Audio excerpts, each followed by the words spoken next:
What you're about to hear will impact the rest of your life. Yesterday, a former Palantir exec blew the whistle. It is factually correct that Palantir intended to take over the US government while heavily funding the effort. Many of my ex-colleagues are now installed inside the US government apparatus. The enemy is within. And we are currently an occupied nation. We basically have a terrorist entity deeply embedding itself into the US government. In this video, I'm going to help you understand why Palantir is so bad, how they plan to control you for eternity or kill you, how they're taking over the American empire right now, and how this is the product of decades of planning by billionaires to lead to this very moment. This may very well be one of the worst things to happen during our lifetimes. In 2004, Palantir was founded by Alex Karp and Peter Thiel. Immediately, the CIA's investment fund, In-Q-Tel, dumped millions into their new startup, signaling that the empire recognized the value of their technology and opening the door to Palantir for every major government agency. This is exactly what In-Q-Tel was designed to do. The American ruling class recognized long ago that the state's coercive power, the surveillance, the targeting, the data harvesting could be more effectively and more profitably run through private companies. When a government agency does surveillance, there is oversight committees, FOIA requests, hearings. But when a private company does these things, it is a protected trade secret. This strategy explains why our leaders shovel hundreds of billions of our tax dollars into the private war industry every single year. And then there's the Jeffrey Epstein connection. Epstein spent years cultivating a relationship with Palantir's co-founder, Peter Thiel. He called Thiel a great friend. DOJ files show there are hundreds of exchanges between the two men. Epstein even invested $40 million of his own dollars into one of Thiel's projects.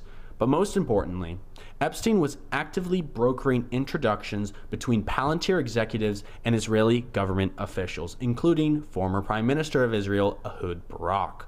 And in these meetings, Israeli national security policy, surveillance, tech deals, and AI warfare was all on the table. JobSite News has exposed a mountain of evidence in 2026 documenting Epstein's ties to Mossad and the Zionist regime, where he even brokered national security agreements for the state of Israel with other foreign nations. And he also did a lot of work importing war tech from Israel into American companies with the help of Ehud Barak. And it seems like it's quite apparent that Palantir was introduced to Israel's war chest through Epstein's influence. So what did that CIA money grow into? Palantir sells mass slaughter or mass surveillance, and sometimes both. Their platforms such as AIP creates war plans for elites, warmongers, and fascists. They have a platform called Gotham, which consolidates mass surveillance to build what they call AI kill chains. They have something called Titan, which is exclusively with the US empire, that pulls space data to generate targets and kill lists for our empire. They have Mosaic, which extracts data, our data, scrapes everything about us off of social media. Right now, Palantir relies on Amazon AWS, Oracle, Meta, and Anthropic technology to build and train their AI killing machines and mass surveillance platforms, which they then sell to the regimes of the world. Lavender, Where's Daddy, and The Gospel are names Israel's IDF have given to the AI killing machines that Palantir sold them, which were the technology that enabled the systematic erasure of all civilization in the occupied Gaza Strip. Palantir's leaders, Peter Thiel and Alex Karp, have no regard for human life. They laugh at people's faces who are angry at the families they obliterated. They openly brag about terrorizing the world and the American people until we are paralyzed with fear and can do nothing to stop them. Recently, Palantir executives were exposed for bragging about training off of Israel's ongoing genocide, saying, when you bomb people massively in a densely populated area, they do a lot of things. But when phones are not moving, they are useless to us. It is only when you move it that it produces data for us to be able to train the algorithms. So in a densely populated like Gaza, you bomb people, they, if they're not dead, they run around, they try to escape, they are removed from one place to another, they make phone calls, they try to find their loved ones, they rush to the hospital isn't there, they run even more. There is a lot of movement that we can train the algorithms. That is what Palantir's tech executive said. But Palantir's technologies, which are created on the back of a genocide, haven't stayed in Gaza. They haven't stayed overseas. They have already come home to oppress the American people. Last June, Palantir netted an $800 million contract with the US empire to provide their AI targeting system to our imperial forces.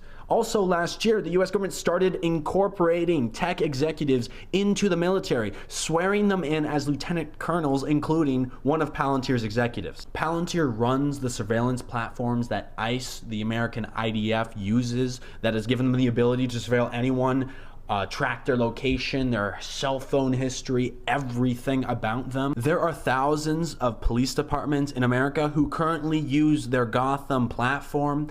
Palantir has created a master database under Trump's second term that incorporated every single piece of data the government has on its citizens, and they've also infiltrated the health data of the UK and Australian people. This is not innocuous tech. It's being used in your hometowns to surveil those who dissent against the US and Israeli governments, those who protest, and those who cause disruption.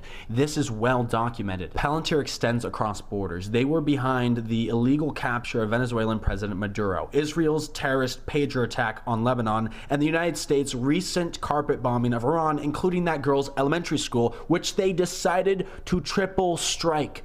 First the children, then the parents and first responders, and then the Iranian media who documented it. Palantir continues to benefit from the ongoing genocide in Gaza. Hundreds of billions in dollars flowed into their valuation. They have become the most valued war corporation and surveillance corporation on this planet, and for the last 2 years they were the highest performing stock in the S&P. In exchange for the blood of millions, they've been able to launch their infiltration of the American empire, installing their people at top roles inside every branch of government, and it didn't end with the US. They've dug their claws into countries across the globe. They even moved to silence the platforms most critical of their work. Palantir benefited massively and was also instrumental in forcing TikTok to sell to Zionist billionaire Larry Ellison of the Oracle Corporation. Palantir's senior advisor, Jacob Hellberg, contacted over 100 Congress members personally, pushing them to force the sale. Mike Gallagher, the congressman who wrote the law that forced the sale of TikTok,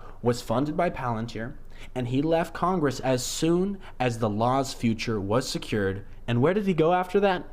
To work for Palantir as head of defense. And he even admitted about a year later that the forced sale was motivated by critics of Israel on TikTok, not China, not national security. Think about it. Silence the most critical platform of the genocide you're training your AI algorithms on, so you can continue raking in hundreds of billions of dollars and training those nasty little AI killing machines. This is extremely dangerous once you understand what these people actually think. Peter Thiel has plainly stated he doesn't believe democracy and freedom are compatible. He's a devoted follower and financial patron of Curtis Yarvin, a political theorist who says democracy is a failed system and ought to be replaced with a corporate absolute monarchy, a CEO king with unchecked control over the state. J.D. Vance, who is now Vice President of the United States, has cited Yarvin by name in interviews, and he was bankrolled, mentored, and politically launched by Thiel from the very beginning. Project 2025 follows Yarvin's philosophy almost to the letter. Install a strongman, hollow out the bureaucracy, and ignore the courts. And I need you to understand that Palantir is more of an ideological project than a war project. They're becoming the instrument of permanent class domination. When academics describe techno-fascism, which is when tech elites install their political beliefs into their technology and their infrastructure in order to suppress resistance, they are describing Palantir exactly. Palantir is a project whose founders are completely loyal to the Epstein class of elites, to the Zionist project of Israel, to the ongoing genocide of Palestinians. They're loyal to mass slaughter and mass surveillance. They do not believe in democracy. They don't believe in your human rights, and they want to rule you forever. Their tech slaughters hundreds of thousands of living, breathing human beings. They hunt human beings across borders. Their executives are now holding military ranks and are installed at the highest levels of our federal government while enriching themselves. They are no longer serving the state, which created them. They have become the state. And that is the part that should terrify you more than anything else, because what I've described to you isn't a future to come. This already happened. The merger is complete. The executives are installed, the kill chains are running, the surveillance is live, dissenters are targeted and jailed, and the media has all been silenced or sold. There's no cavalry coming for us. Palantir has ushered in a new era of American imperialism as it was designed to do so. Techno-fascism is here. They are the operating system of the empire, of global suffering, of global domination, and will be a fact for the rest of our lives unless we take them down. So the question is not whether Palantir is dangerous. The whistleblowers have answered that. The dead children of Gaza have answered that. The children of Iran, Lebanon, Syria, Yemen, and so many more are crying out to you. The American families ripped apart by ICE, by the secret police, have answered that for us. The question is, what are you gonna do about it? Because every day we stay silent, we scroll past, they spend that day digging deeper, making it harder for us to remove them from our lives. They're betting that you won't act. You'll feel too small, too overwhelmed, too paralyzed, because that is the fear they designed this system to produce. Prove them wrong. My name is Guy Christensen. I'm an independent political commentator. You can support my work and get me in the future without any censorship by going to yourfavoriteguy.com. Thank you, and free fucking Palestine.